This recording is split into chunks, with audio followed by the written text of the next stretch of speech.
Welcome to 2077. Let's talk about drawing the player's attention. I've said many times the point of an open world is not to fill it with stuff, but to lure the player into the places where you've put the stuff, which you do mostly via controlling how the player looks at things. So in this case, we've got a really obvious sign, Fuyutsuki. This is such an obvious sign that there must be something here. There is not. Alright, well, we'll look around and try and find some other point of interest. Oh, look at this. Hotel Pooh. This must be someplace worth visiting, right? Hotel Pooh? It's got a glowing door. No, of course not. Look at this. Could there be a light bright? There's no light brighter than this. This must be someplace interesting. No, it's not even counting as a door. This is universal throughout the entire game. Every time you think you've seen someplace interesting to go because it's been lit or signposted, you never can. There's never anything in these locations. Ever. Ever. And in the rare situation where you do uncover something that's, vaguely interesting, it's never something you can actually interact with. It's like one of these folks where you can try and talk to them, but they won't actually do their job and sell you something. Oh, Liver Punch Booze. This must be a bar that we can go into. It is not. You can see what I mean. So this problem comes from two places. One of the places it comes from is just a lack of testing. Their level design clearly didn't get a chance to set things up and do full tests on how the player's eye was being drawn and where the player would go if they wandered around.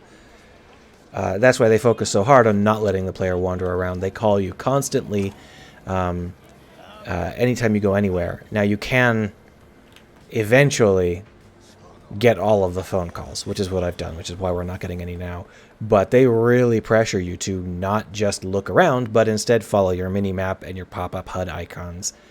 And that's really disappointing because I like to stumble across things. And I can't do that if they're not properly signposted.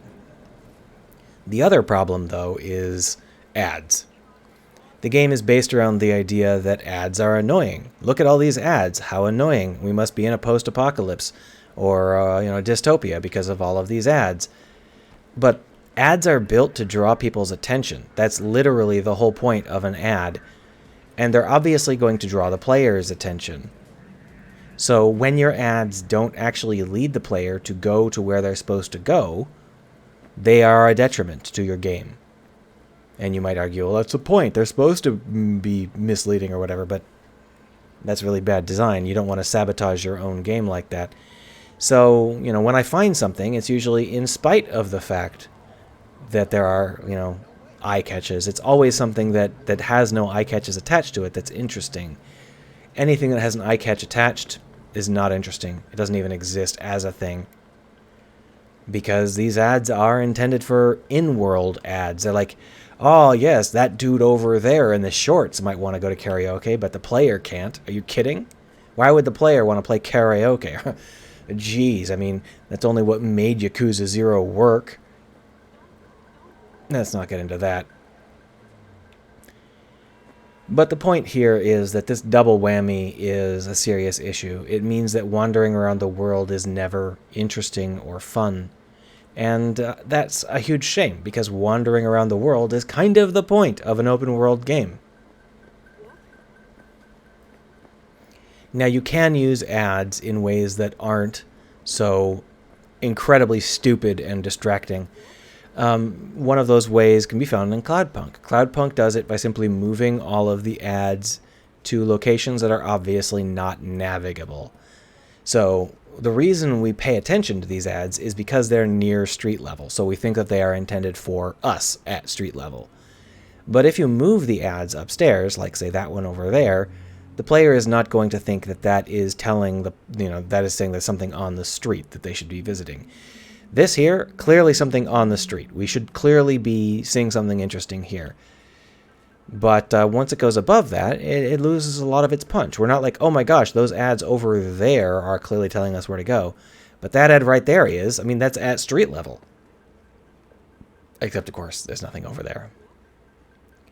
And that's one of the things Cloud City does. It moves its ads up. It also sequesters them. So instead of having ads just everywhere all the time, it'll have giant rotating ad billboards, but in specific locations. Usually in places like landing zones, places where the player is supposed to want to go somewhere else. Because ads are annoying. So the game uses ads to tell you where not to go by putting them all clustered together in a place where you're supposed to not want to care about. And that works really, really well. Compared to how we're seeing ads here, it's a masterclass. This is obviously a really cool piece of, a really cool asset, but there's nothing to interact with. So it shouldn't be this bright. Similarly, this whole area is brightly lit, so you think it's important, but it's not. It's not even important as an alleyway. Ugh. It's brightly lit, so this must be important. It's not. It's brightly lit, so this must be important. It's not. Nothing. Oh, we're back at Liver Punch Booze. Well, guess what? It's still not important. I think I've made my point. You can argue, like, oh, these things, some of them are important later when you get side quests. Well, that's not the point at all. If I can't access it now, it's not in the game world. It's that easy. So, if you are designing an open world map, you should play this game just to get a sense of how not to do it. You want to be able to draw the player's attention to the places that matter without using HUD indicators like this. You just want them to naturally know where to go. Arrows like this are a great way to do that, except for the arrow is pointing us to a place that has nothing in it, and a place we actually can't go. We have to turn around and go this way. Just the worst. This one, at least, I can go into. Hey, everybody, I found someplace. It's a doctor. Hooray. Why, I came in... That's weird. I apparently came in through the back. That's fine. I'm happy.